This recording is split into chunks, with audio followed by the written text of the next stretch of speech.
आज इस क्लास में डिस्कस करेंगे कॉस्ट, रेवेन्यू एंड प्रॉफिट। और इसके अंतर्गत सबसे पहला हम लोग देखेंगे, डिस्कस करेंगे concept of cost and type of cost. दूसरा थ्योरी ऑफ कॉस्ट, जो बेसिकली दो तरह का, ट्रेडिशनल थ्योरी ऑफ कॉस्ट और मॉडर्न थ्योरी ऑफ कॉस्ट। उसके बाद हम लोग डिस्कस करेंगे रेवेन्यू एंड रेवेन्यू फंक्शन। उसके बाद प्रॉफिट, और प्रॉफिट में ही हम लोग देखेंगे ब्रेक इवन पॉइंट और कंडीशन ऑफ प्रॉफिट मैक्सिमाइजेशन। तो आज के टॉपिक में, आज की क्लास में ये सारे टॉपिक कवर किए जाएंगे। पहले देखते हैं कॉन्सेप्ट ऑफ कॉस्ट। कॉस्ट किसको कहते हैं? कॉस्ट बेसिकली ये फर्म का एक्सपेंडिचर होता है, एक्सपेंडिचर जो प्रोडक्शन करने के लिए फैक्टर्स ऑफ प्रोडक्शन को पेमेंट करता है, payment of factors of production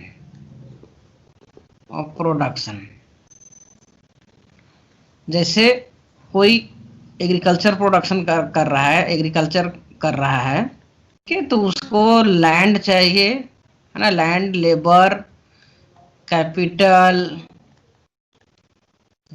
seeds, fertilizer, irrigation, सिंचाई। तब अगर वीट का प्रोडक्शन कर रहा है तो वीट इसका क्या हो गया? आउटपुट। लेकिन इस वीट को प्रोडक्शन करने के लिए इतने सारे फैक्टर्स ऑफ प्रोडक्शन फार्मर को चाहिए, फैक्टर्स ऑफ प्रोडक्शन। तो अब जो भी फार्मर होगा वो क्या करेगा? इस सब को एम्प्लॉयड करेगा, लगाएगा, और उसके बदले में इसको रिवार्ड देगा या फिर पेमेंट करेगा, है ना। तो यही रिवार्ड, है ना, reward of factors of production कहलाता है हमारा कॉस्ट। ठीक है। अब पहले कॉस्ट, थ्योरी ऑफ कॉस्ट पढ़ने से पहले थोड़ा सा हम लोग देख लेते हैं कि कितना टाइप ऑफ कॉस्ट होता है, टाइप्स ऑफ कॉस्ट। तो सबसे पहला हम लोग देखते हैं कि एक्सप्लिसिट कॉस्ट। एक्सप्लिसिट कॉस्ट, तो एक्सप्लिसिट कॉस्ट किसको कहते हैं? जिसको हम आसानी से मॉनेटरी टर्म में माप सकते हैं, है ना। काउंटेबल होता है, countable in money term, money, या फिर मनी के रूप में जिसका प्राइस हो और आपको प्राइस पेड करना हो, है ना। तो इसको हम लोग कहते हैं एक्सप्लिसिट कॉस्ट। दूसरा इम्प्लिसिट कॉस्ट, जिसको हिंदी में अस्पष्ट कॉस्ट कहते हैं, इम्प्लिसिट कॉस्ट।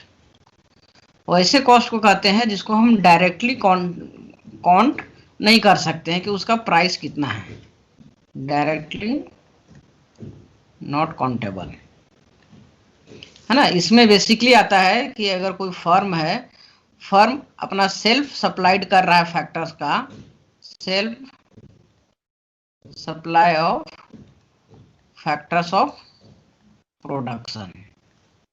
जैसे खुद का लैंड है, ऑफिस है खुद का बिल्डिंग में, है ना, या फिर उसका फैमिली मेंबर उस बिजनेस से जुड़े हुए हैं, है ना, 1 घंटा के लिए, 2 घंटा के लिए। तो इस केस में हम उसको डायरेक्टली मनी के रूप में काउंट नहीं करते हैं, मतलब कि इसको हम लोग अस्पष्ट कॉस्ट कहते हैं। और इसको अगर हमको मनी के कॉस्ट में अगर काउंट करना होगा तो इसके लिए हम लोग यूज करते हैं अपॉर्चुनिटी कॉस्ट, है ना। कि अगर जो काम हम अपने बिजनेस के लिए कर रहे थे, जैसे कि लैंड है, अगर लैंड हम अपना बिजनेस के लिए लगाए हैं और वही लैंड अगर हम किसी को भाड़े पे देते तो वो कितना होता। तो इस तरह से करके हम लोग इम्प्लिसिट कॉस्ट कैलकुलेट करते हैं अपॉर्चुनिटी कॉस्ट के थ्रू। तीसरा होता है बिजनेस कॉस्ट, बिजनेस कॉस्ट। तो बिजनेस कॉस्ट में बेसिकली एक्सप्लिसिट कॉस्ट होता है, वो सारे cost, all cost which are measure in term of money, मतलब कि जिसको पेड करते हैं, मनी के रूप में पेड करते हैं, paid in the form of, in term of money. हर चीज को केवल मनी में जो कन्वर्ट होता है या जो प्राइस पे किया जाता है वही हमारा बिजनेस कॉस्ट होता है। इसमें हमारा इम्प्लिसिट कॉस्ट इंक्लूड नहीं होता है। तो यहाँ पर हमारा क्या हो गया, ये सिर्फ एक्सप्लिसिट मनी एक्सपेंडिचर को बताता है, एक्सप्लिसिट कॉस्ट को। नेक्स्ट है इकोनॉमिक कॉस्ट। इकोनॉमिक कॉस्ट, तो इकोनॉमिक कॉस्ट में क्या होता है, एक्सप्लिसिट प्लस इम्प्लिसिट दोनों इसमें कैलकुलेट करते हैं हम लोग। और जो हम लोग इकोनॉमिक्स में पढ़ते हैं वो हम लोग इकोनॉमिक कॉस्ट को ही पढ़ते हैं। चाहे किसी भी तरह से प्रोडक्शन में हेल्प किया हो उसको रिवार्ड देना होता है और वो हमारा कॉस्ट के रूप में इंक्लूड होता है। नेक्स्ट जो है मनी कॉस्ट। देखिए बहुत सारा कॉस्ट जो होगा वो नाम में अंतर होगा लेकिन उसके अंदर सेम ही कॉन्सेप्ट होगा। जैसे कि मनी कॉस्ट है, मनी कॉस्ट, तो मनी कॉस्ट कहने से ही पता चल रहा है कि जितने भी मॉनेटरी एक्सपेंडिचर इसके होते हैं, मॉनेटरी एक्सपेंडिचर, तो मॉनेटरी एक्सपेंडिचर में क्या हो जाएगा, रॉ मटेरियल हो जाएगा, फैक्टर्स ऑफ प्रोडक्शन हो जाएगा, ये सारे चीज आ जाएंगे जिसको मनी के रूप में पेमेंट करना पड़ता है, मॉनेटरी एक्सपेंडिचर। तो ये जस्ट लाइक एक्सप्लिसिट कॉस्ट की तरह है। इसमें क्या क्या आ जाएगा, रॉ मटेरियल,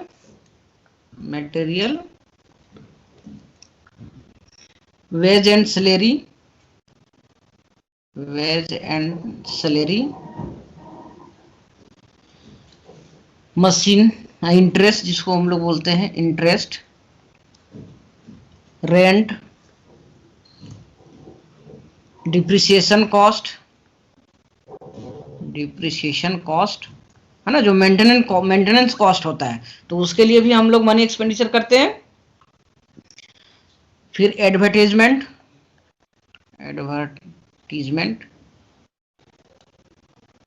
ट्रांसपोर्टेशन,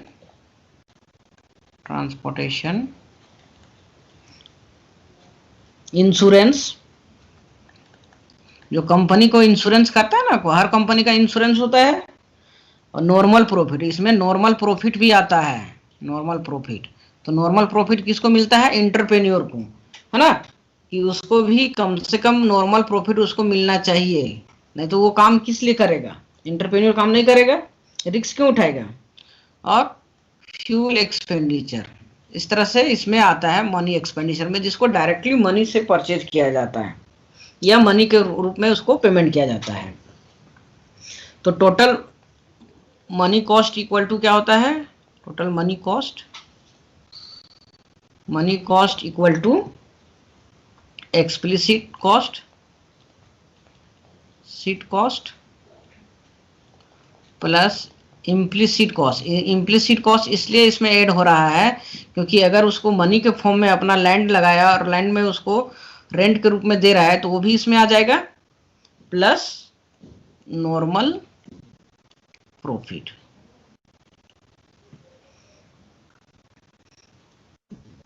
ठीक है, तो मनी कॉस्ट में ये सारे चीज आ जाते हैं। Next real cost. देखिए रियल कॉस्ट का कॉन्सेप्ट दिया था को मार्शल।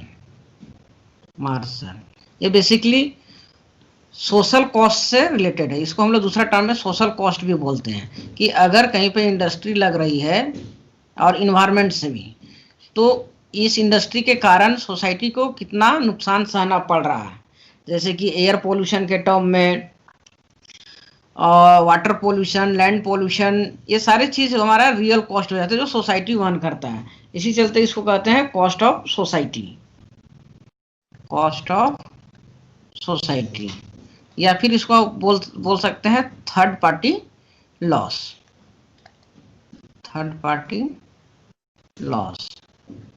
है ना। पहला तो हो जाए प्रोड्यूसर हो जाएगा, दूसरा कंज्यूमर।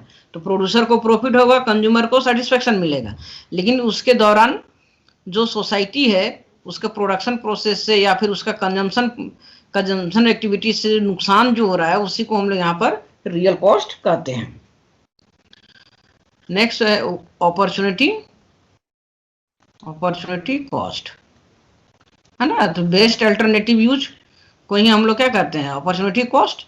कि अगर एक जगह पर आप 8,000 में पर मंथ काम कर रहे हैं और एक जगह पर 10,000 रुपया मिल रहा है, तो आप अगर 10,000 रुपये वाला काम को पकड़िएगा तो 8,000 आपको छोड़ना पड़ेगा। तो ये आपका अपॉर्चुनिटी कॉस्ट हो जाएगा, कॉस्ट। लेकिन अगर आप 10,000 के जगह पर 8,000 को चूज कीजिएगा तो आपको 10,000 को छोड़ना पड़ेगा। तो ये जो छोड़ेंगे, है ना, जो गिव अप करेंगे, गिव अप, वही हमारा अपॉर्चुनिटी कॉस्ट होगा, अपॉर्चुनिटी कॉस्ट। नेक्स्ट जो है, जो सबसे ज्यादा क्वेश्चन पूछता है, संक कॉस्ट। संक कॉस्ट, तो संक कॉस्ट वैसे कॉस्ट को कहा जाता है जो कभी रिकवर नहीं होगा, है ना, नेवर रिकवर्ड, जो ऑलरेडी खर्च कर किया जा चुका है ना, जो एक्सपेंडिचर हो चुका है और उसको जब एक्सपेंडिचर हम कर दिए हैं तो उसको रिकवर भी होने का कोई भी पॉसिबिलिटी नहीं है।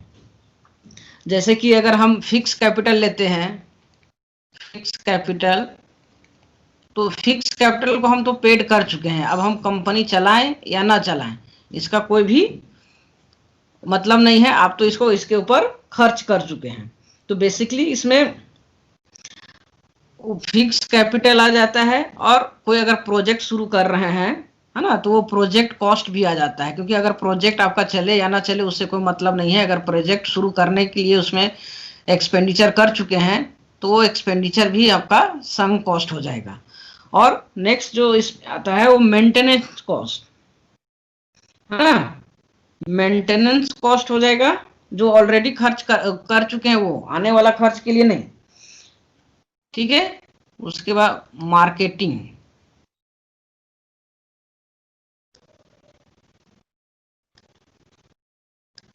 Marketing cost.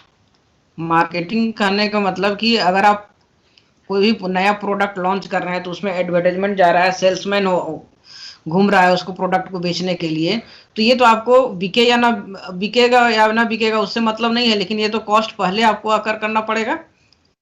दूसरा रिसर्च एंड डेवलपमेंट, तो रिसर्च एंड डेवलपमेंट आपका प्रोडक्ट सक्सेस हो या ना हो, नया प्रोडक्ट लॉन्च हो या ना हो, अगर रिसर्च एंड डेवलपमेंट एक आप विभाग रखे हैं, है ना, ब्रांच रखे हैं, तो आपको इसमें खर्च करना ही पड़ेगा, और इसका रिकवर होने का चांस या फिर रिकवर होने का कोई गारंटी नहीं होता है। अगर नया प्रोडक्ट कुछ लॉन्च कर पाए तो आपका रिकवर होगा, नहीं तो आपको कंटिन्यूसली इस पे खर्च करना होगा। उसी तरह से ट्रेनिंग, अगर आप अपने स्टाफ को ट्रेनिंग देते हैं, ट्रेनिंग कॉस्ट, तो ट्रेनिंग में भी हमको कॉस्ट होता है कि आपको एक्सपर्ट को बुलाना पड़ता है, एक्सपर्ट को बुलाने के बाद उसको सिखाना पड़ता है अपने एम्प्लॉयमेंट को। तो अगर अपना एम्प्लॉय को सिखा दिए, ट्रेनिंग दे दिए और वो छोड़ के भाग गया तो वो रिकवर तो नहीं होगा, वो तो आपका अगर हो गया तो आप उसको, आपको खुद का नुकसान। एक चीज और कि संक कॉस्ट में अपॉर्चुनिटी कॉस्ट हिडन होता है, कॉस्ट इज हिडन।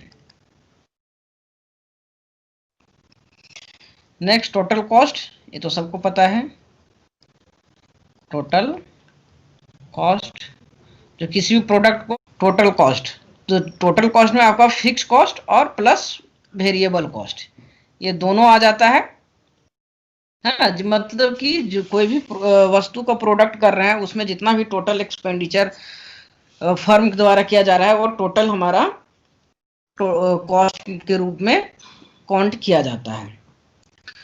उसका फिक्स कॉस्ट किसको कहते हैं कि आउटपुट में चेंज होने से, है ना, हमारा कॉस्ट में किसी भी तरह से चेंजिंग नहीं होता है ना। Cost that does not change with level of with change in production level, कि अगर हम उत्पादन कर रहे हैं तो उत्पादन करने से आउटपुट अगर हमारा बढ़ रहा है तो आउटपुट के साथ साथ हमारा कॉस्ट, फिक्स कॉस्ट नहीं बढ़ेगा बल्कि वो स्थिर होगा। तो उसी तरह से वेरिएबल कॉस्ट भी हमारा जस्ट इसका अपोजिट होगा, कि अगर हम आउटपुट चेंज कर रहे हैं, अगर आउटपुट प्रोडक्शन अगर बढ़ रहा है या घट रहा है तो इसका भी कॉस्ट जो होगा वो बढ़ेगा। और एवरेज कॉस्ट, तो एवरेज कॉस्ट सिंपली है टोटल कॉस्ट बटा टोटल आउटपुट, कि टोटल कॉस्ट जितना लगा और उसमें से जितना हम टोटल कॉस्ट लगा और जितना टोटल आउटपुट प्रोड्यूस किए हैं। ठीक है, उसको इस तरह से भी कर सकते हैं, टीसी इक्वल टू या AC equal to TC by Q, total cost बटा टोटल आउटपुट। अब यहीं पे अगर हम कॉस्ट फंक्शन लिखते हैं TC equal to T F C plus T V C, मतलब total cost equal to short run में total fix cost plus total variable cost, और इसको अगर हम क्यू से डिवाइड कर देते हैं तो यही हमारा बन जाता है एटीसी एवरेज टोटल कॉस्ट, ये बन जाएगा एएफसी और ये बन जाता है एबीसी। अब इसको डेरिवेटिव कर देते हैं तो यहाँ पर हमारा क्या निकल जाएगा, मार्जिनल कॉस्ट। मार्जिनल कॉस्ट, तो मार्जिनल कॉस्ट इक्वल टू क्या होगा, डीसी बाय डीक्यू, है ना। तो ये हमारा निकल जाएगा मार्जिनल कॉस्ट।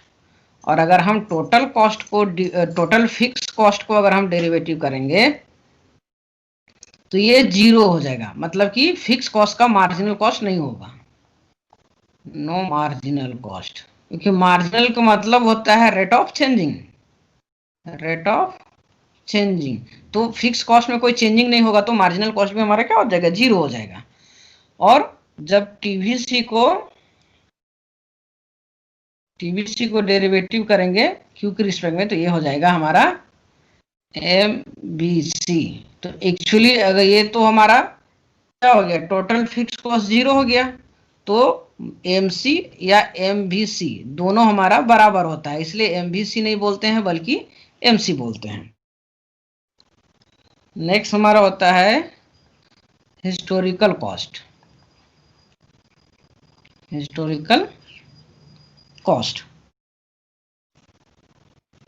तो हिस्टोरिकल कॉस्ट हमारा क्या होता है, जस्ट संक कॉस्ट की तरह होता है, कि जो पहले हम एसेट खरीद चुके हैं, एसेट परचेजिंग, है ना, तो उसी को हम लोग हिस्टोरिकल कॉस्ट कहते हैं। कि अगर कोई आप फैक्ट्री चलाना चाह रहे हैं तो अब फैक्ट्री या फिर प्रोडक्शन अगर आप करना चाह रहे हैं, कि आप पेन का फैक्ट्री लगाना चाह रहे हैं, तो पेन का आउटपुट तो सेल तो बाद में कीजिएगा, लेकिन पहले आपको क्या करना होगा, उसका फैक्ट्री एस्टेब्लिश करना होगा। तो जब फैक्ट्री एस्टेब्लिश कीजिएगा तो इसका जो कॉस्ट होगा ये आपका हिस्टोरिकल कॉस्ट होगा, है ना। मतलब कि हिस्टोरिकल कॉस्ट को अगर हम शॉर्टकट में देखेंगे तो ये परचेजिंग कॉस्ट है, original purchasing cost, purchasing cost, original purchasing cost of asset. उसका करंट वैल्यू क्या है, करंट वैल्यू से उसको कोई मतलब नहीं कि उसका प्राइस बढ़ गया कि घट गया, लेकिन जिस ओरिजिनल प्राइस में हम किसी भी एसेट को अगर खरीदते हैं तो वही उसका हिस्टोरिकल कॉस्ट कहलाता है। Next, short run cost. तो शॉर्ट रन कॉस्ट किसको कहते हैं, कि वैसे कॉस्ट जो किसी एक पार्टिकुलर टाइम पीरियड को बताता है, पार्टिकुलर टाइम पीरियड, है ना। The short run cost are the cost of the firm operate in one time period, है ना, किसी पार्टिकुलर टाइम पीरियड या फिर वन टाइम कॉस्ट को हम लोग शॉर्ट रन कहते हैं। और ये एक्चुअली हमारा एक्चुअल कॉस्ट होता है ना, एक्चुअल कॉस्ट। जबकि लॉन्ग टर्म कॉस्ट जो होता है, लॉन्ग टर्म कॉस्ट, ये तो अभी अगर हम बोल रहे हैं कि आने वाले समय में इतना हम खर्च करेंगे, ठीक है, तो ये हमारा क्या हो जाता है, प्लान्ड कॉस्ट, या फिर इसी को हम लोग बोलते हैं एक्स एंड कॉस्ट। जबकि शॉर्ट रन हमारा क्या हो जाएगा, एक्स पोस्ट, पोस्ट कॉस्ट, मतलब जो ऑकर हो चुका है एक्चुअल में। और एक्स एंड कहने का मतलब होता है एंटीसिपेटेड, मतलब कि इसको हम सिर्फ फोरकास्ट कर रहे हैं, या फिर एक्सपेक्टेड एक्सपेंडिचर हम इसको बोल सकते हैं, एक्सपेक्टेड एक्सपेंडिचर या एक्सपेंडिचर या फिर कॉस्ट।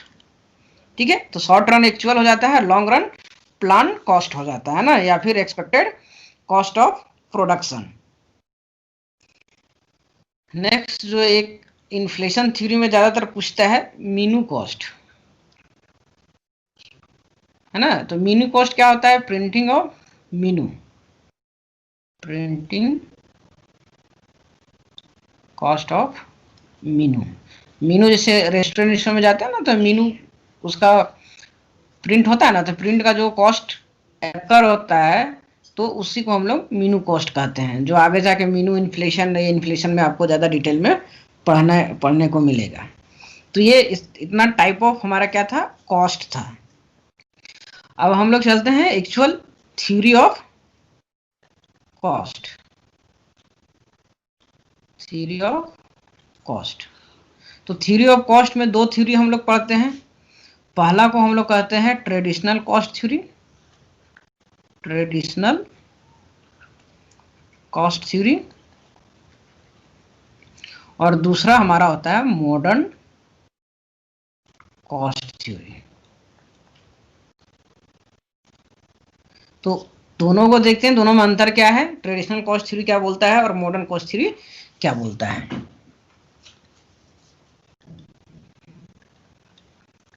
ट्रेडिशनल कॉस्ट थ्योरी, तो ट्रेडिशनल कॉस्ट थ्योरी को भी हम लोग दो भाग में बांटा जाता है, जिसको एक को बोलते हैं शॉर्ट रन कॉस्ट और लॉन्ग रन कॉस्ट। ठीक है, तो शॉर्ट रन कॉस्ट पहले हम लोग देख लेते हैं कि शॉर्ट रन कॉस्ट में क्या क्या होता है। शॉर्ट रन कॉस्ट, तो शॉर्ट रन कॉस्ट में हम लोग देखते हैं कि total cost equal to total fix cost plus total variable cost होता है ना। अगर इसको हम लोग ग्राफिकली देखेंगे तो हमारा फिक्स कॉस्ट जो होगा वो पैरेलल टू एक्सिस हो जाएगा, क्योंकि ये चेंज नहीं होगा आउटपुट के साथ। और टोटल वेरिएबल कॉस्ट होगा, ये यहाँ पर 0 से शुरू होगा।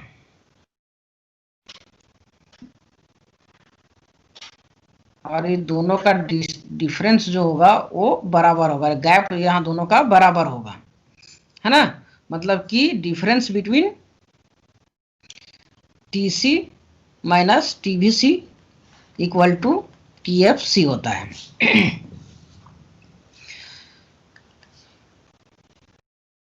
टीवीसी, अब इसी को हम लोग एएफसी कहते हैं, है ना। इसी को अगर हम एवरेज कॉस्ट, मार्जिनल कॉस्ट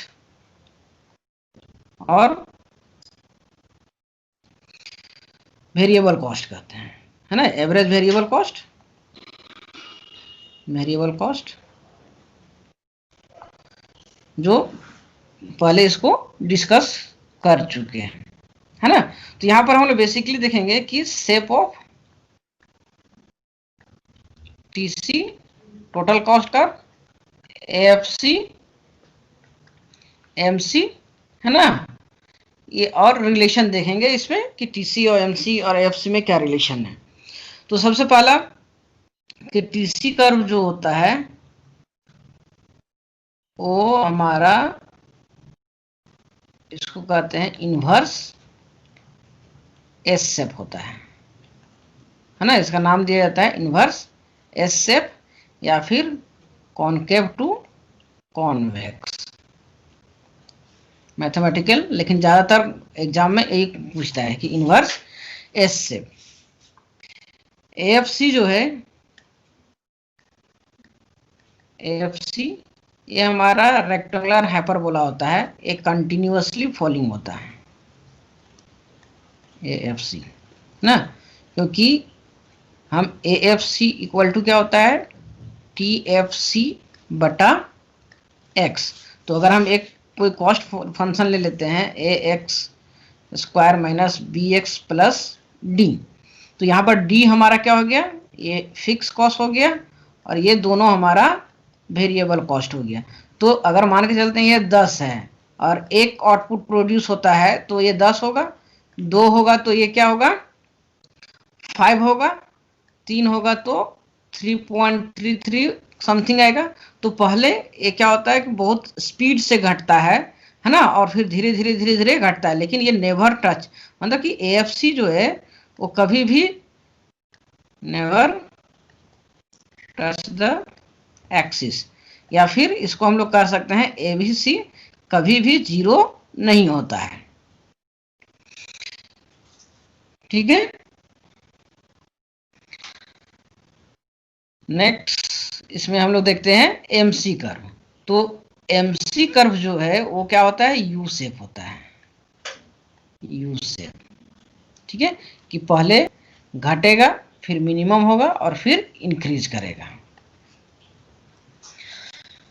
दूसरा एसी कर्व है ना, तो एसी कर्व भी हमारा क्या होता है, यू शेप ही होता है, शेप। ठीक है, तो एक बार इसको थोड़ा सा मैथमेटिकली देख लेते हैं कि अगर एक फंक्शन मान लेते हैं कि c equal to A X cube minus B X square plus C X plus D, तो यहाँ पर हमारा एमसी क्या हो जाएगा, 3ax square minus 2bx plus सी, जबकि एएफसी क्या हो जाएगा, c by X equal to A X square minus B X plus C plus D by X. अब यहाँ पर इस कॉस्ट से अगर हमको एबीसी निकालना होगा, एबीसी, तो एबीसी हमारा क्या हो जाएगा, टीबीसी बाई एक्स। अब टीबीसी बाई एक्स होगा तो यहाँ पर टीबीसी कितना है, A X cube minus B X square plus C X बटा एक्स, तो A B C equal to A X square plus B X plus C, ये हमारा हो जाएगा। और इस कॉस्ट कर्व में हमारा एएफसी कौन सा है,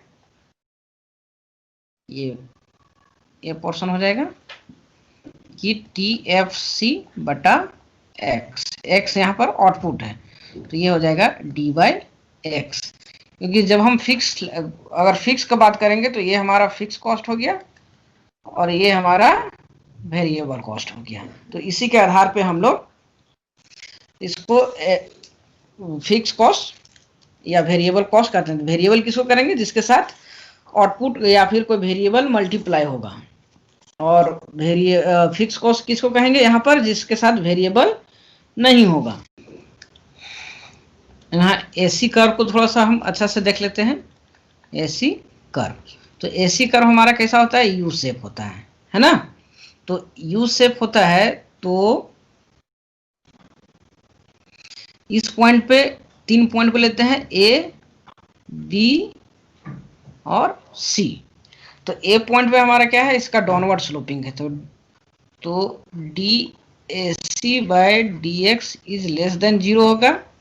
यहाँ पर डी ए सी बटा डी एक्स इक्वल टू 0 है ना। बेसिकली ये क्या बता रहा है, स्लोप ऑफ ए सी है ना। और यहाँ पर स्लोप ऑफ ए सी क्या है, D A C by D X is greater than 0 है ना। इसको हम लोग डाउनवर्ड है और यहाँ पर अपवर्ड, और ये minimum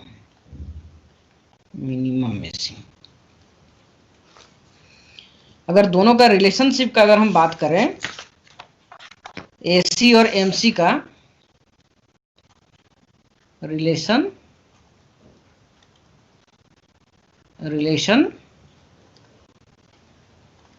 between AC and MC. तो एमसी कर्व एसी कर्व को उसके मिनिमम पॉइंट पे काटता है ना।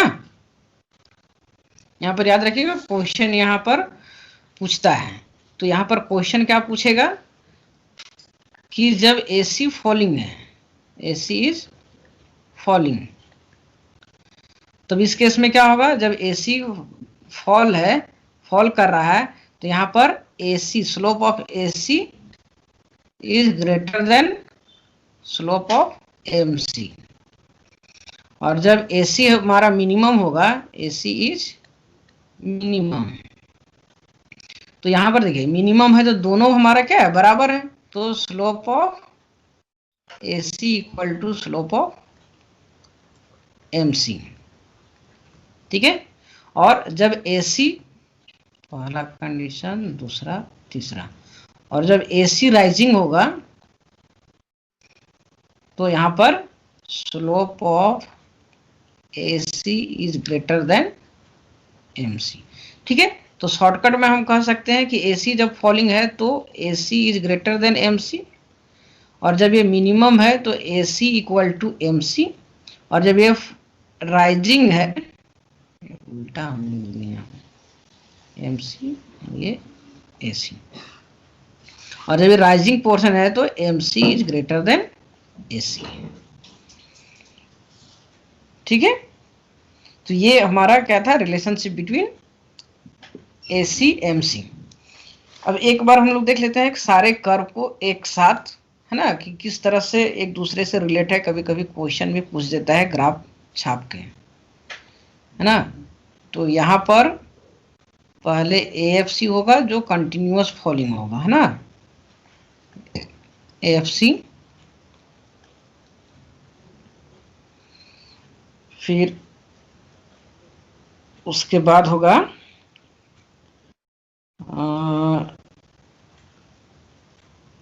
एबीसी,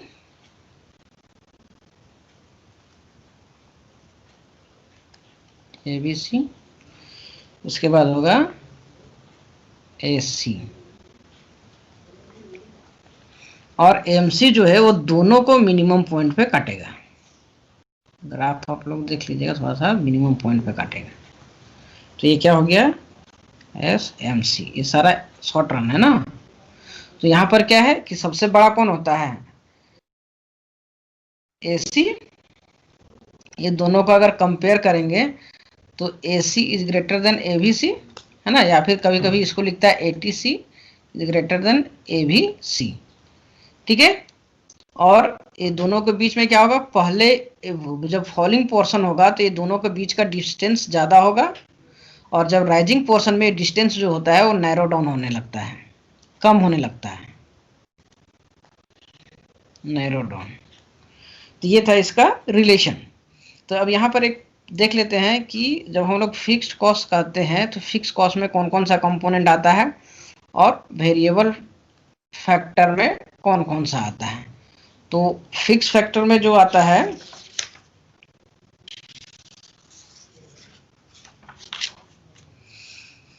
वो पहला आता है salary of administrative, salary of administrative staff, है ना, जिसको आप लोग बोलते हैं परमानेंट स्टाफ। कि परमानेंट स्टाफ होता है कि काम चले या ना चले उसको तो पे करना ही होगा। दूसरा डिप्रिसिएशन कॉस्ट या फिर वियर एंड टीयर कॉस्ट, जिसको मेंटेनेंस कॉस्ट या कैपिटल अलाउंस भी कहते हैं। तीसरा मेंटेनेंस कॉस्ट, सिक्योरिटी गार्ड है या बिल्डिंग का रिपेयर करना है, तो ये सारा चीज हमारा फिक्स पे आ जाता है। अगर कोई एग्रीकल्चर कर रहा है तो एग्रीकल्चर की प्रोडक्टिविटी को बनाए रखने के लिए expenditure on productivity, maintain the productivity, जैसे कि कंपोजिट खाद बनाना है या फिर जो भी उस पर उसका फर्टिलाइजर कैपेसिटी को बनाए रखना है या डिप्रिशिएशन को जो कम करता है उस पर जो खर्च करता है वो सारे चीज इसमें क्या आ जाएगा, फिक्स कॉस्ट होता है, जिसको ये एक्चुअली लमसम कॉस्ट की तरह होता है, लमसम कॉस्ट, है ना। और वेरिएबल कॉस्ट में कौन कौन सा आ जाता है, casual labour, casual labour, raw material,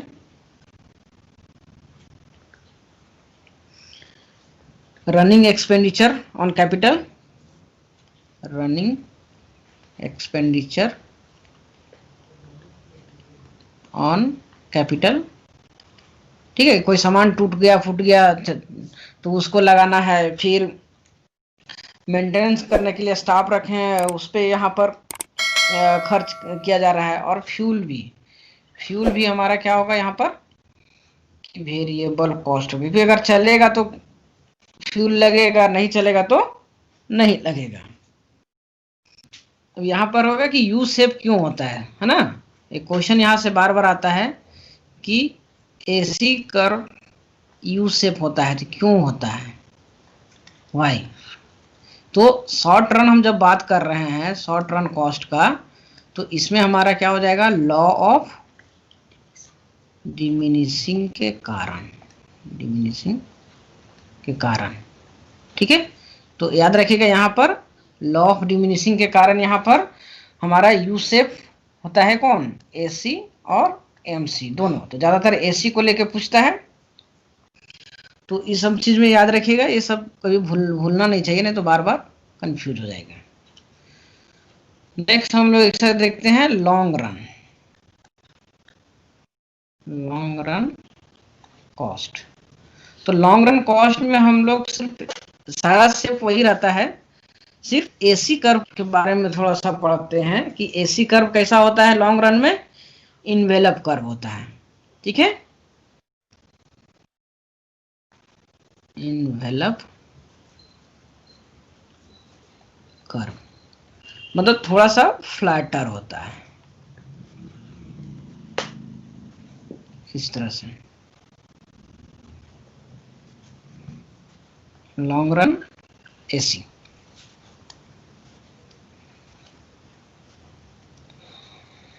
long run AC, ठीक है। और ये भी हमारा क्या होता है, इन्वेलप शेप या फिर यू शेप होता है, यू शेप होता है। तो सबसे पहले इसको हम लोग देख लेते हैं कि लॉन्ग रन में अगर यू शेप होता है तो यहाँ पर लॉ ऑफ डिमिनिशिंग लागू नहीं होगा, बल्कि ये इकोनॉमीज और डिस इकोनॉमीज के कारण होता है, डिस इकोनॉमीज के कारण, कि जैसे जैसे बिजनेस है ना एक्सपेंड करेगा वैसे वैसे हमको इकोनॉमीज मिलेगा, extra cost and extra benefit, है ना। इकोनॉमीज मतलब एक्स्ट्रा बेनिफिट और डिस इकोनॉमीज मतलब एक्स्ट्रा कॉस्ट। तो यहाँ पर जैसे कि बड़ा फर्म अगर बड़ा होता है तो वहाँ पर स्पेशलाइजेशन होता है, लेबर डिवीजन होता है, जिसके कारण अतिरिक्त लाभ होता है कि पहले एक लेबर को 4 जगह पर काम करवा रहे थे, अब एक लेबर को एक ही चीज में स्पेशलाइज कर लिए, तो उसका प्रोडक्टिविटी जो है वो बढ़ जाता है। मतलब इकोनॉमी में क्या होता है कि फैक्टर का प्रोडक्टिविटी होता है, productivity of factors of production, factors of production वो इंक्रीज कर जाता है, जिसके कारण अब पहले एक जोड़ी जूता बना रहा था, अब 4 जोड़ी जूता बनाएगा, है ना। लेकिन और अगर एक्सपेंड करने लगता है तो इसमें इनएफिशिएंसी एराइज होने लगता है, इफिशिएंसी, लेबर का प्रोडक्टिविटी घटने लगता है, जिसके कारण डिस इकोनॉमिक्स होना शुरू हो जाता है ना। तो ये हमारा कारण है यू शेप एसी कर्व का, है ना। तो इस केस में इस एरिया में क्या होता है कि economies is greater than dis economies, और मिनिमम होता है वहां पर दोनों बराबर होता है, इकोनॉमीज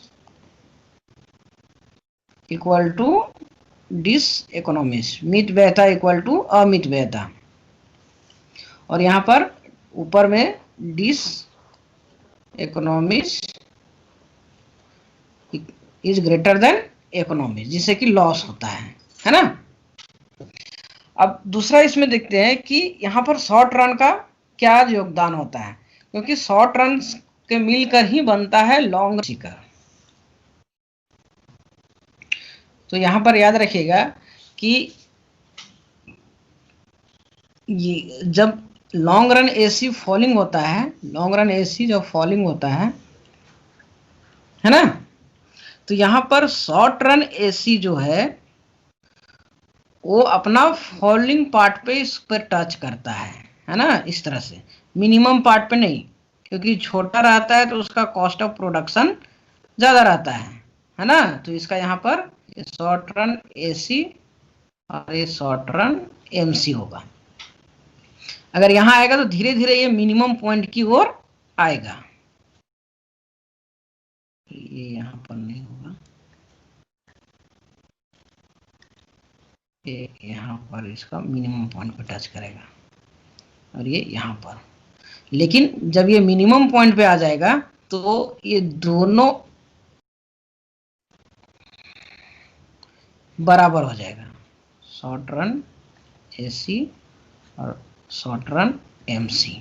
ठीक है, तो जहां पर लॉन्ग रन एसी हमारा क्या होगा, मिनिमम होगा, वहां पर short run AC equal to long run AC equal to short run MC equal to long run MC होता है ना। और यहाँ से क्वेश्चन यही पूछता है मिनिमम पॉइंट पे, और जब ये लॉन्ग रन एसी फॉलिंग होता है तो शॉर्ट रन एसी कर्व कहाँ पर टच करता है, तो अपने फॉलिंग पार्ट पे है ना, शॉर्ट रन के फॉलिंग पार्ट पे, मिनिमम पॉइंट पे नहीं आता है। लेकिन जब लॉन्ग रन एसी मिनिमम होता है तो ये भी यहाँ पर मिनिमम होता है। और जब ये अपवर्ड फॉलिंग होता है या अपवर्ड स्लोपिंग होता है, कौन, लॉन्ग रन एसी, तो शॉर्ट रन एसी जो है अपना राइजिंग पोर्शन पे टच करता है इस तरह से, है ना, कि इसका मिनिमम यहाँ पर है, यहाँ पर ये शॉर्ट रन एमसी और ये शॉर्ट रन एसी होगा। ठीक है, तो ये शॉर्ट रन एसी अपने फॉलिंग पार्ट पे। तो यहाँ अगर हम अलग से देखें तो ये शॉर्ट रन एसी है, तो जब लॉन्ग रन एसी फॉल करता है तो ये अपना इस पॉइंट पे यहाँ पर कहीं पर टच करेगा लॉन्ग रन को, और जब ये मिनिमम पे होगा लॉन्ग रन एसी तो ये इसका मिनिमम पार्ट पे आएगा, और जब लॉन्ग रन एसी अपवर्ड होगा तो ये यहाँ पर कहीं पे टच करेगा अपने राइजिंग पोर्शन का, शॉर्ट रन का। ठीक है, तो ये था हमारा शॉर्ट रन कॉस्ट कर्व, है ना, कॉस्ट कर्व, और इसी को हम लोग यहाँ पर इक्विलिब्रियम भी बोलते हैं। आगे जाके यहीं पर आपका यूलर्स थ्योरम प्रूव होगा।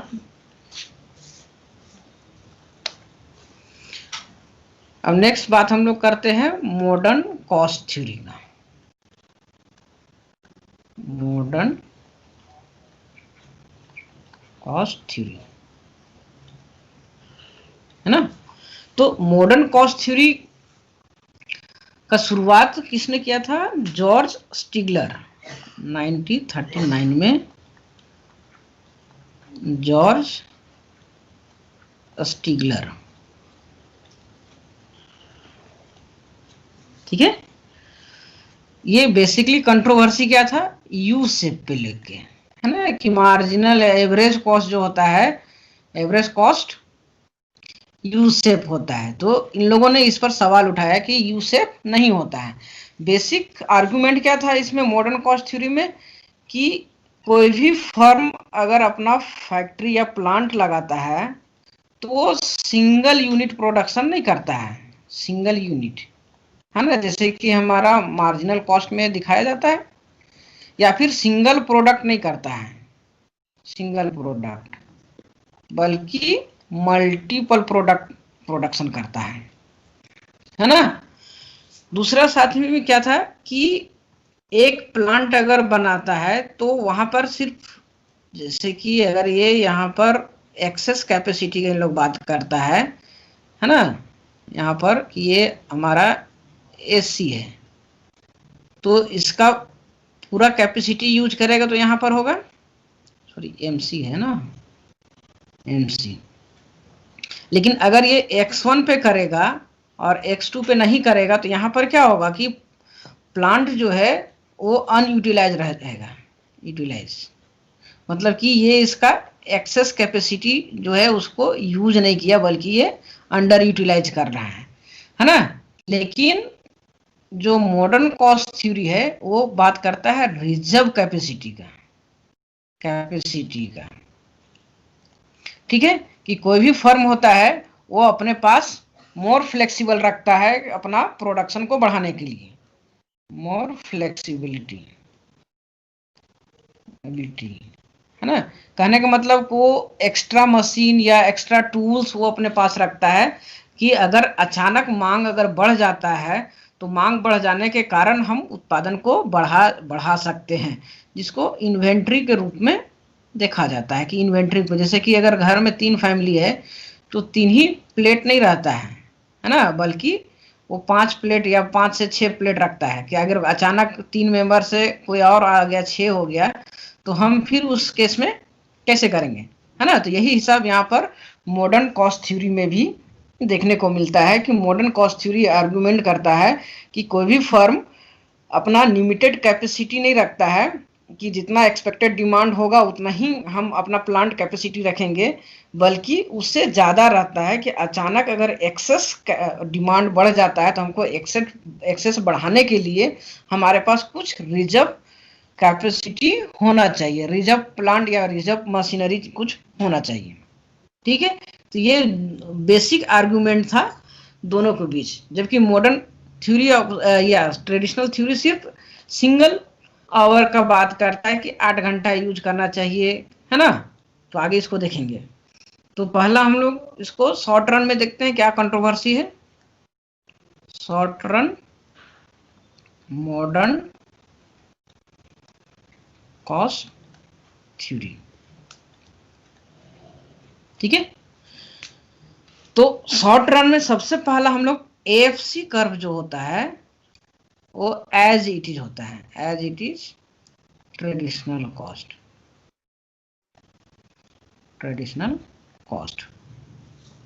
लेकिन AC एंड MC ये कैसा होता है, फ्लैट स्ट्रीच होता है over the range, flat stretch over the range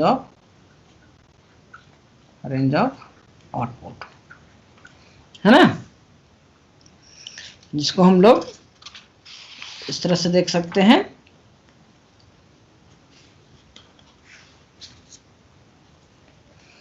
ये इस तरह से होता है,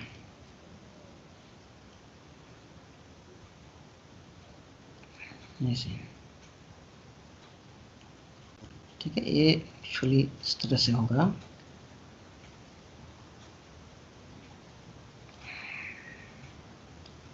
ये हो गया शॉर्ट रन AC और लॉन्ग रन MC जो है वो यहाँ पर इस तरह से होगा, ये शॉर्ट रन MC। तो यहाँ पर जो है ये क्या होगा कि ये जो फ्लैट हुआ वो किसके कारण हुआ, रिजर्व कैपेसिटी के कारण, कैपेसिटी। तो रिजर्व कैपेसिटी जो होता है वो किसके टर्म में होता है, फिक्स्ड कॉस्ट के टर्म में, ठीक है। तो थोड़ा सा फिक्स कॉस्ट को देख लेते हैं तो ये और बेटर तरीका से समझ में आ जाएगा। फिक्स्ड कॉस्ट,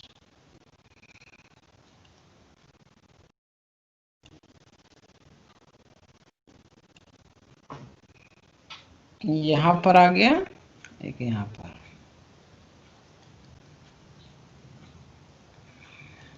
देखिए ये हमारा AFC है।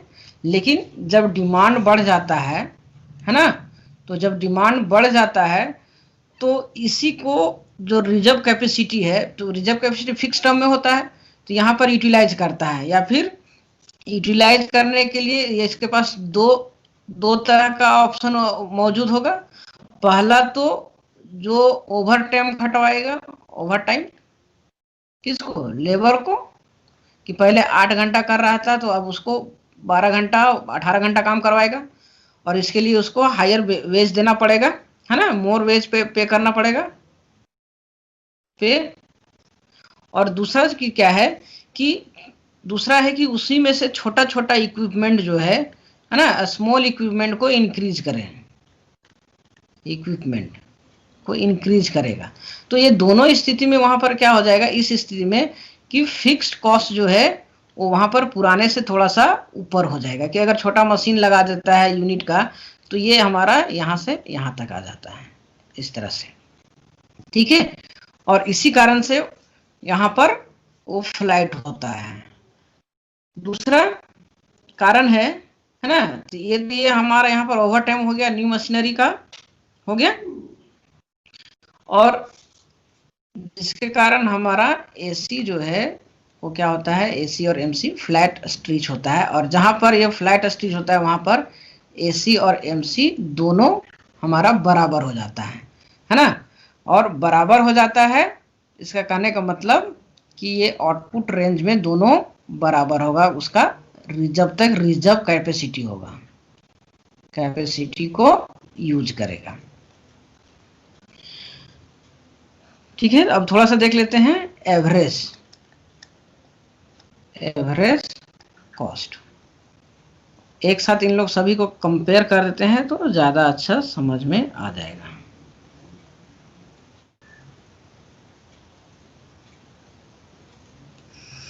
ये हो गया आपका शॉर्ट रन एबीसी, है ना। और सॉरी, यहाँ पर बेसिकली जो फ्लैट स्ट्रीट जो होता है वो एमसी एंड एबीसी होता है, short run MC, short run ABC equal to short run MC. ये इस पोर्शन में होगा, ये यहां पर होगा, है ना। लेकिन एवरेज कॉस्ट जो होगा वो इस तरह से होगा, कंटिन्यूअस फॉलिंग होगा,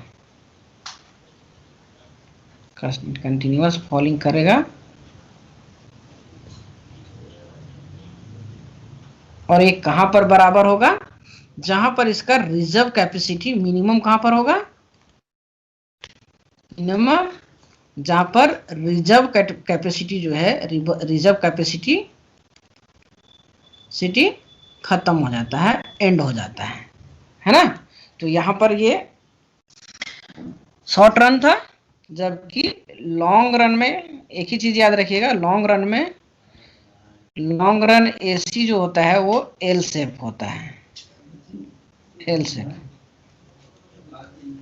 इसका मतलब है कि जैसे जैसे फर्म का साइज बढ़ता है ना, उसका एवरेज कॉस्ट कंटिन्यूअसली घटता है, डिक्रीज करता है, ठीक है। तो एक बार लास्ट में दोनों का कंपेयर कर देते हैं कि दोनों में आपको इंपॉर्टेंट क्या याद रखना है, ठीक है। तो ट्रेडिशन में हम लोग क्या देखते थे कि यू शेप होता है, AC and MC. Long run cost curve क्या होता है, इन्वेलप शेप होता है, इन्वेलप शेप। और शॉर्ट रन में लॉ ऑफ डिमिनिशिंग लागू होता है, डिमिनिशिंग। और लॉन्ग रन में इकोनॉमीज और डिस इकोनॉमीज होता है। यू शेप होने का कारण क्या है, economies and dish economies.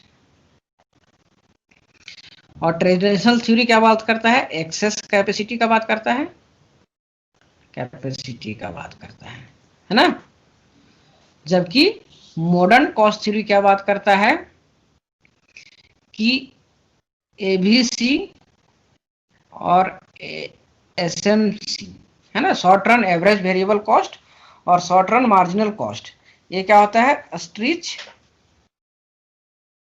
Over the range, ठीक है, कि स्ट्रीच होता है इस तरह से एक आउटपुट के रेंज में। जबकि शॉर्ट रन एसी जो होता है वो कंटिन्यूअस फॉलिंग होता है है ना, कंटिन्यूअस फॉलिंग। और कहां तक फॉल करेगा, जहां रिजर्व कैपेसिटी खत्म हो जाता है ना, इस तरह से।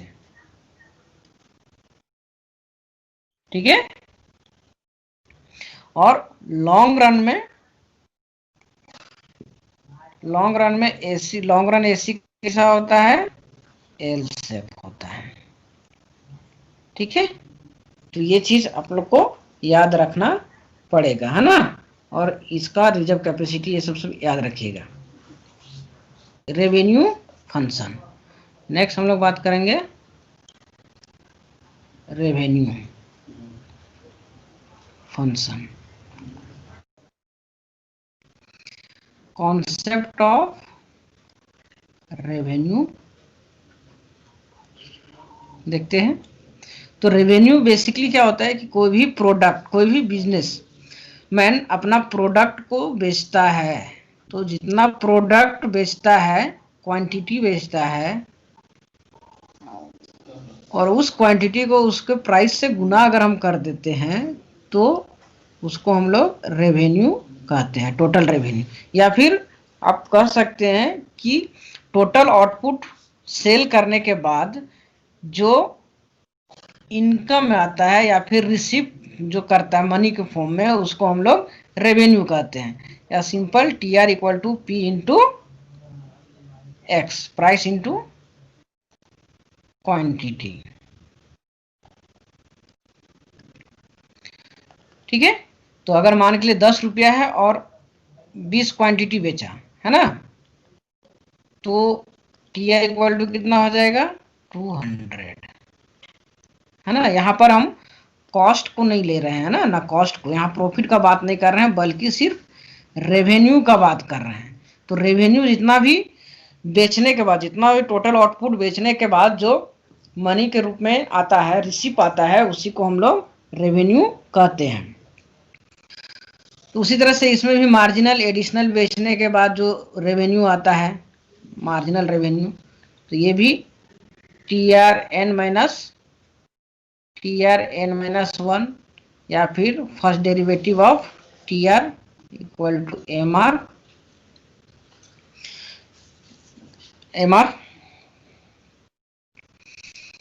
या फिर MR equal to change in total revenue due to change in additional output.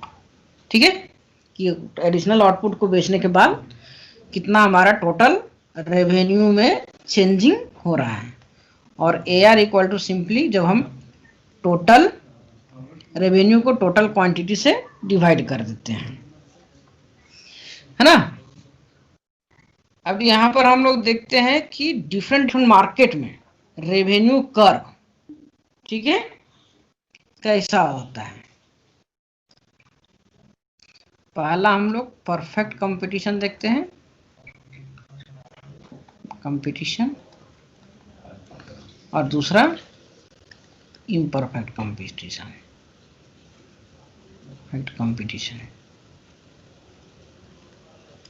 है ना। तो परफेक्ट कंपटीशन में क्या होता है, प्राइस कांस्टेंट, फर्म यहाँ पर क्या होते हैं, फर्म प्राइस टेकर होता है, और इम्परफेक्ट में प्राइस मेकर होता है।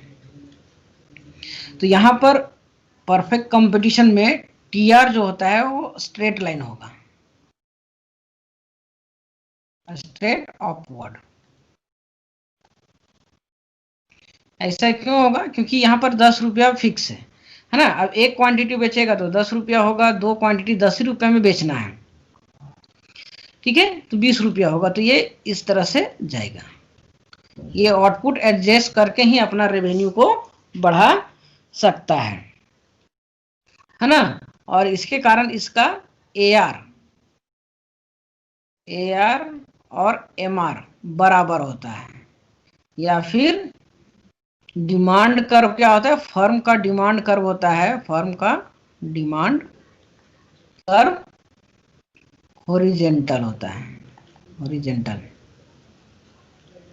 हॉरिजेंटल टू एक्स एक्सिस है ना, और इस पर ईडी जो होता है हमारा इन्फिनिटिव होता है। अब यहां पर देखिए, यहां पर हमारा एम आर ना तो जीरो होगा और ना ही नेगेटिव होगा, क्योंकि A R equal to M R होता है और ए आर जो है वो इक्वल टू प्राइस होता है। तो प्राइस कभी भी ना तो जीरो होगा और ना ही नेगेटिव होगा। बात समझ में आ गया यहाँ पर। जबकि इम्परफेक्ट कंपटीशन में हमारा, यहाँ पर एक चीज और कीजिएगा, यहाँ पर डिमांड फर्म के केस में डिमांड लॉ लागू नहीं हो रहा है, क्योंकि प्राइस यहाँ पर क्या है, कांस्टेंट है। तो यहाँ पर हायर प्राइस लोअर प्राइस होने की बात ही नहीं है, सिर्फ आउटपुट एडजस्ट करता है। लेकिन इम्परफेक्ट कंपटीशन में क्या होता है कि फर्म प्राइस मेकर होता है, वो चाहता है कि हायर से हायर प्राइस चार्ज करें, और जैसे जैसे लो प्राइस करेगा उसका डिमांड भी बढ़ेगा, है ना। तो यहां पर टीआर कर्व जो है वो कैसा होगा, ऐसे होगा, इस तरह से कि पहले बढ़ेगा, मैक्सिमम होगा और फिर घटेगा। तो इस केस में हमारा क्या होगा कि एम आर जो है, M R equal to zero. तो एम आर यहां पर क्या हो सकता है, M R is not equal to A R, है ना। इस तरह से ये ए आर हो गया और ये एम आर हो गया। तो यहां पर A R equal to two M R होता है ना, डबल होता है, एम आर से ए आर डबल होता है, या फिर M R equal to A R बटा टू होता है। तो इस केस में हम लोग देख रहे हैं कि M R equal to A R नहीं होता है। तो यहां पर हमारा एम आर जो है वो जीरो भी हो सकता है, एम आर नेगेटिव भी हो सकता है, ठीक है। तो जहां पर जीरो होगा, जहां पर एम आर जीरो होगा इम्परफेक्ट कंपटीशन में, वहां पर टी आर मैक्सिमम होगा, और जब एम आर फॉलिंग होगा, फॉलिंग लेकिन स्टिल ये पॉजिटिव क्वाड्रेंट में रहेगा, तो टी आर इंक्रीज करेगा, इंक्रीज करेगा एट डिक्रीजिंग रेट पे, डिक्रीजिंग रेट पे। और जब एम आर नेगेटिव हो जाएगा तो ये हमारा क्या, ये क्या हो जाएगा कि टी आर डिक्रीज करेगा एट डिक्रीजिंग रेट पे, डिक्रीजिंग रेट पे, ठीक है। अब यहाँ हम पहले देख लेते हैं कि डिफरेंट मार्केट में डिमांड कर्व कैसा होता है। यहाँ पे देख लेते हैं, एक perfect competition, monopoly, monopolistic, monopolistic और एक ओलिगोपोली, ठीक है। एक साथ बता देंगे तो आप लोग को याद रखने में आसान होगा। और यहाँ पर हम लोग किसका देख रहे हैं, डिमांड का, फर्म का demand curve, firm demand curve. तो परफेक्ट कंपटीशन में हमारा क्या होगा, हॉरिजॉन्टल होगा,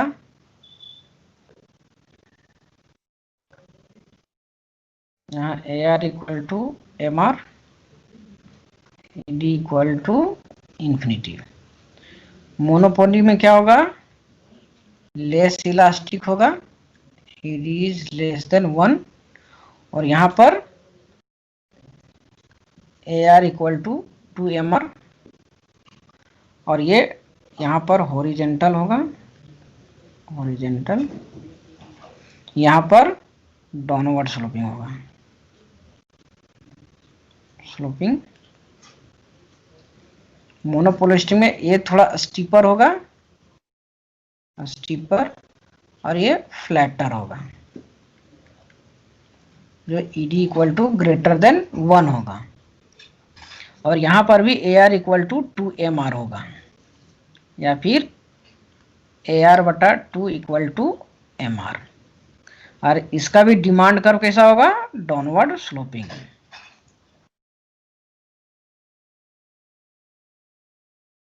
स्लोपिंग,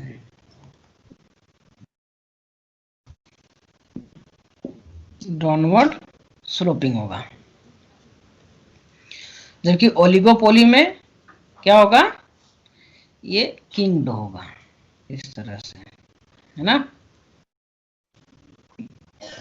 और ऊपर का पोर्शन में ईडी ग्रेटर देन 1 होगा, यहाँ पर ईडी इक्वल टू 1 होगा, और यहाँ पर ED equal to less than 1 होगा।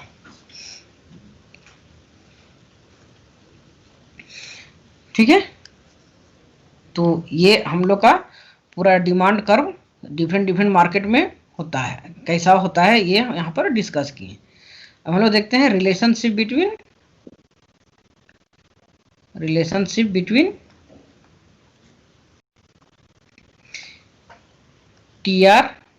Revenue and elasticity of demand.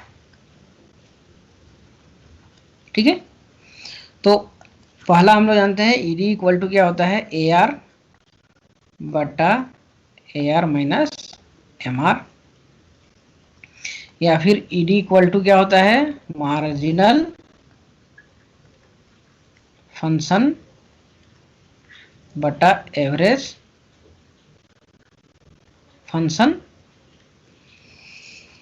ठीक है, और इसको अगर हम लोग देखते हैं कि ED equal to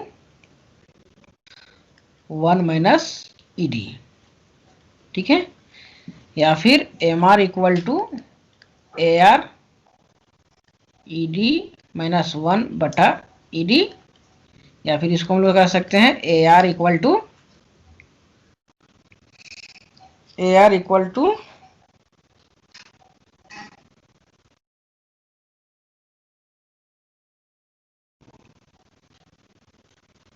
M R into ED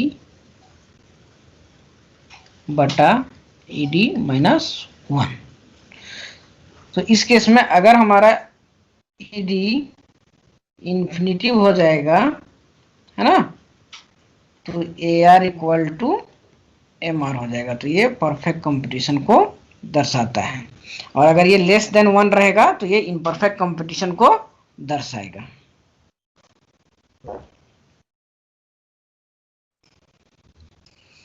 अब यहाँ पर देखिए कॉस्ट एंड रेवेन्यू हो गया, तो हम लोग नेक्स्ट यहाँ पर बात करते हैं प्रॉफिट और प्रॉफिट मैक्सिमाइजेशन। ठीक है, तो देखिए प्रॉफिट, सबसे पहला प्रॉफिट इक्वल टू क्या होगा, T R minus T C, और प्रॉफिट मैक्सिमम कहाँ पर होगा, जहां पर maximum gap between T R and T C. ठीक है, मतलब कि pi max equal to T R minus T C. अब इसको हम लोग ग्राफिकली भी देख सकते हैं कि अगर हम परफेक्ट कंपटीशन का बात करते हैं तो परफेक्ट कंपटीशन में हमारा टी आर जो है वो स्ट्रेट लाइन होगा, परफेक्ट कंपटीशन और इम्परफेक्ट कंपटीशन। तो परफेक्ट कंपटीशन में क्या होगा कि टी आर हमारा स्ट्रेट लाइन होगा, है ना, और टोटल कॉस्ट हमारा इस तरह से होगा, ये टी आर टीपी, और यहाँ पर ये इस तरह से होगा टी आर, और यहाँ पर इस तरह से टीसी होगा। तो यहाँ पर देखिए, यहाँ पर इसका मैक्सिमम गैप यहाँ पर है और इसका मैक्सिमम गैप यहाँ पर है। तो थोड़ा एक्चुअली ग्राफ सीधा कर लेते हैं। तो अगर यहाँ पर इसका मार्जिनल निकालते हैं MR, ये यहाँ पर आ जाएगा, सॉरी AC,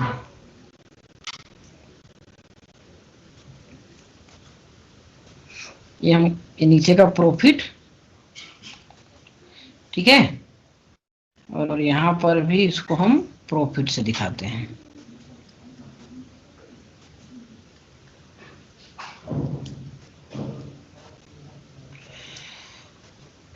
तो यहाँ से प्रॉफिट कर्व क्या होगा, यहाँ से जाएगा, यहाँ पर मैक्सिमम होगा और फिर यहाँ पर कम होगा, यहाँ पर भी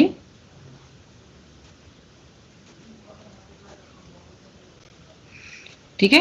तो यहाँ पर ये हमारा क्या दिखा रहा है, पाई मैक्स, और यहाँ पर भी ये क्या दिखा रहा है, पाई मैक्स, ठीक है। ये प्रॉफिट कर्व है कि इस पॉइंट के पहले तक यहाँ पर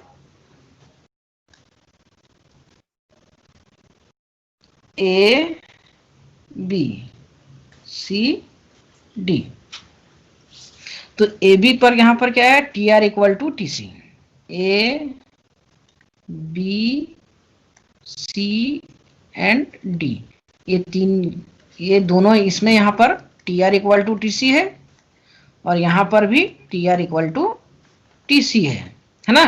मतलब कि ये x1 अगर उत्पादन हो रहा है और यहाँ पर x2 और ये x बार, तो इस केस में हम लोग देख रहे हैं कि पॉइंट ए पर हमारा x1 उत्पादन अगर करेगा तो उसका टोटल कॉस्ट जो है वो कवर हो जाएगा बेचने के बाद, ठीक है। तो दोनों का एक्सप्लेनेशन एक जैसा है तो एक ही से एक्सप्लेन कर देते हैं। और दूसरा x2 पॉइंट पे भी हमारा केवल टोटल कॉस्ट जो है वो कवर होगा। तो जहां पर प्रोडक्शन का वो लेवल जहां पर टोटल कॉस्ट कवर हो जाता है तो उसी को हम लोग कहते हैं ब्रेक इवन पॉइंट। तो ये हमारा क्या हो गया, ब्रेक इवन पॉइंट। दूसरा बाद में बोल सकते हैं कि no profit no loss, T R equal to T C, ठीक है।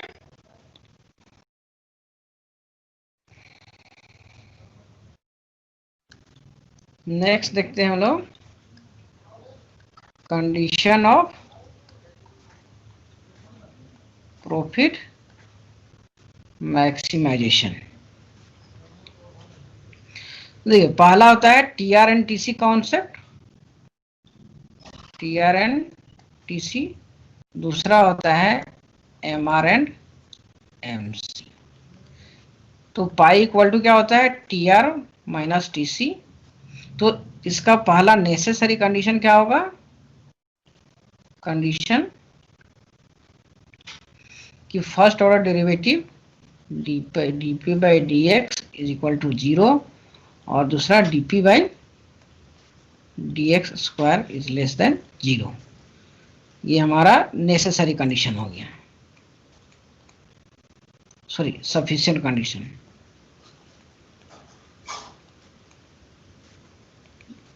कंडीशन जबकि एम आर और एम सी में M R equal to M C जो है ये हमारा नेसेसरी कंडीशन हो जाएगा, M R equal to M C equilibrium necessary condition, और slope of M C is greater than slope of M R, ये हमारा सफिशिएंट कंडीशन होगा। कंडीशन ठीक है, इसको आप लोग ग्राफ से भी देख सकते हैं कि ये हमारा एम सी कर्व है और ये ए सी कर्व है। तो यहां पर देखिए इस पॉइंट पे इक्विलिब्रियम है, तो इस पॉइंट पे क्या होगा, M C equal to M R. लेकिन आगे जाएंगे तो यहाँ पर हमारा एम सी कर्व जो है वो ऊपर उठ रहा है, एम आर जबकि यहाँ पर सामने है। तो यहाँ पर slope of M C is greater than slope of M are.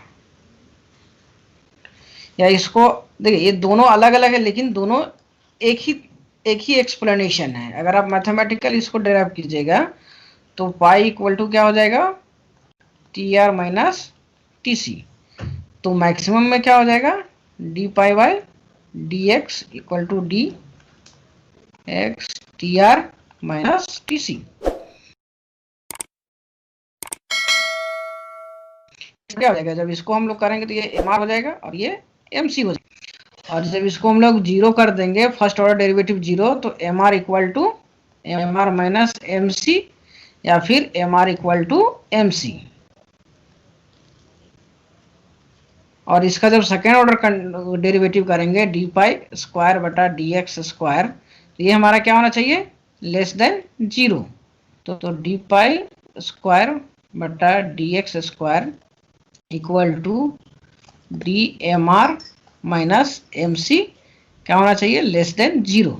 तो ये इसको जब हम करेंगे तो ये क्या हो जाएगा, slope of M R minus slope of M C is less than zero. तो slope of M R is less than slope of M C. तो ऐसे भी प्रूफ कर सकते हैं आप लोग, मैथमेटिकल भी और थ्योरेटिकल भी।